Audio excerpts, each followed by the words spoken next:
to unite us, to bring us under one umbrella. When he passed away, we thought that maybe there's no person who will be as much dedicated as Peter was. But lucky enough, Peter is not with us, but he gave us his son. He is as much dedicated, he is as much hardworking, more than his father. He wants to carry his father's legacy. He wants to carry on the work his father left. That we have him, Mr. Jacob Leibovitch, among us. He's working really hard for us. Please give a big hand to Jacob Leibovitch.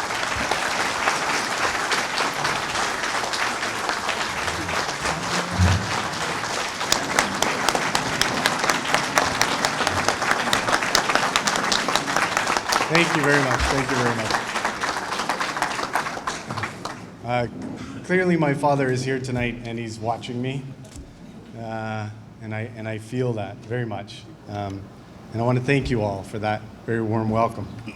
And I really don't want to take away time from our special guest speaker, Bharavi Desai, because I'm really excited to hear the message she's bringing tonight. I had the privilege of spending the afternoon with her and her colleagues from New York, and the work they're doing is not only inspirational, but it's educational for us. And I think the more we look to their leadership and their organization, the better off we're all going to be. I also want to say that tonight is really about celebrating the iTaxi Workers Association and its place in the struggle of taxi drivers everywhere. In our city of Toronto, we have seen the power of organization in making change. The association started only 2 short years ago. Today, I am very proud to say that with the colossal effort of those driver activists that came together at the beginning, we now serve a membership of well over 700 drivers and growing.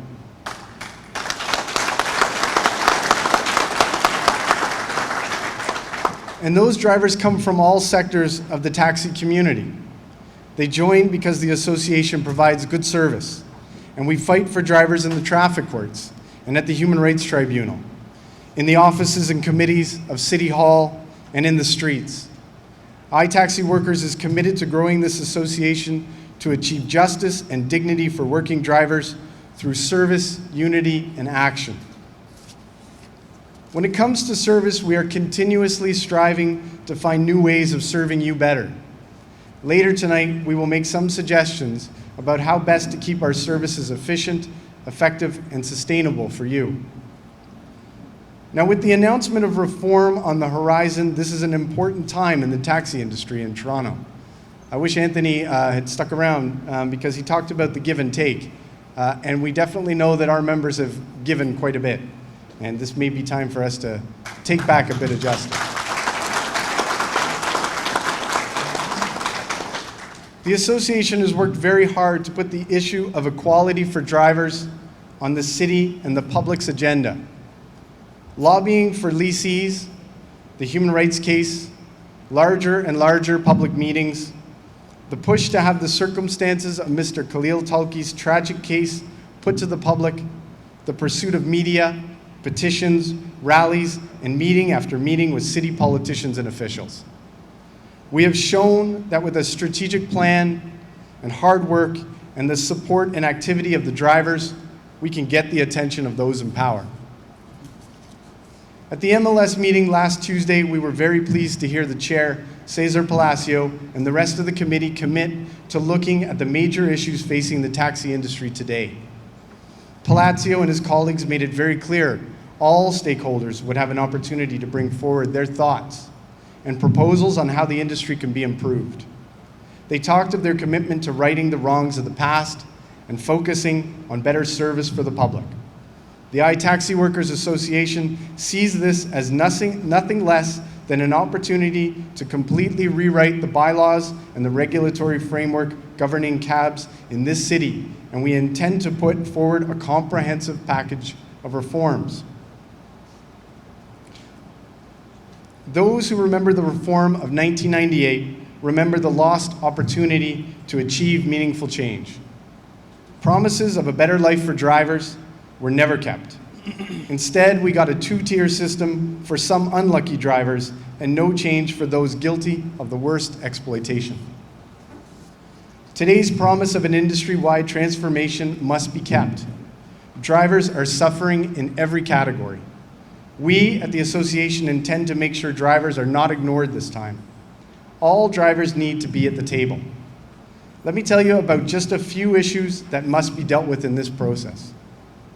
Shift drivers are truly at the bottom of the pile.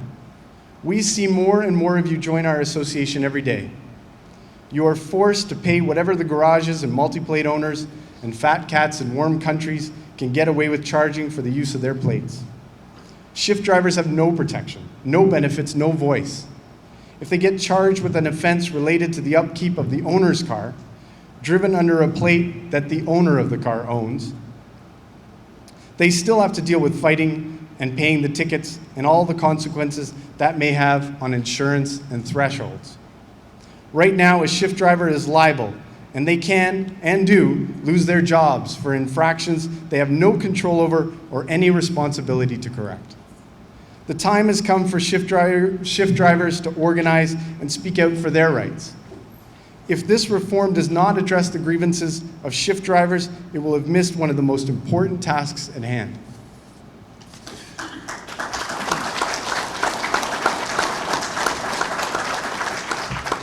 W plates, along with ambassadors, working on contract for the TTC are forced to work in terrible conditions that no person should have to endure. The association has been working to make sure the lucrative gravy train TTC contracts awarded to the three brokerages are ended. These brokerages have collected fat checks totaling $80,000 apiece while forcing drivers to work like servants. That's one reform we know the city should implement, not least of which because it will better serve the disabled community, the drivers, and the city will save a bundle. W plate holders receive their plates just at the same time as ambassadors. They too were given no choice but to take the second-class plate, and they too deserve equality. When we call for one plate for all, we mean ambassador and W plate. This is another important priority that must be put on the reform agenda.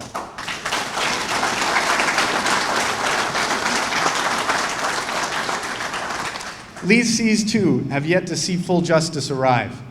The association pushed council last July to amend the bylaws, giving leasees 60 days notice and just cause before they could be fired.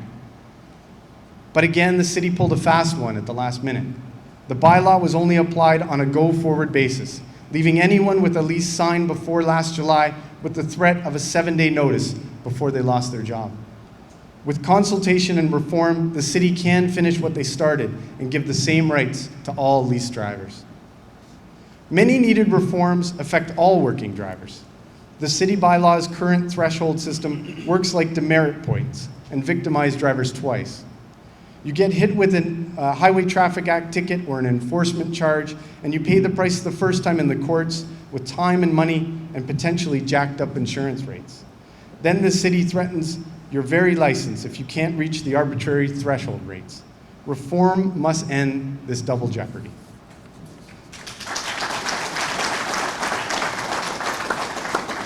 This is our moment to come together as one. Shift drivers and leasees, W plates and ambassadors, standard owner-operators, and anyone seeking justice for working drivers. This is our opportunity to come together as one to win justice.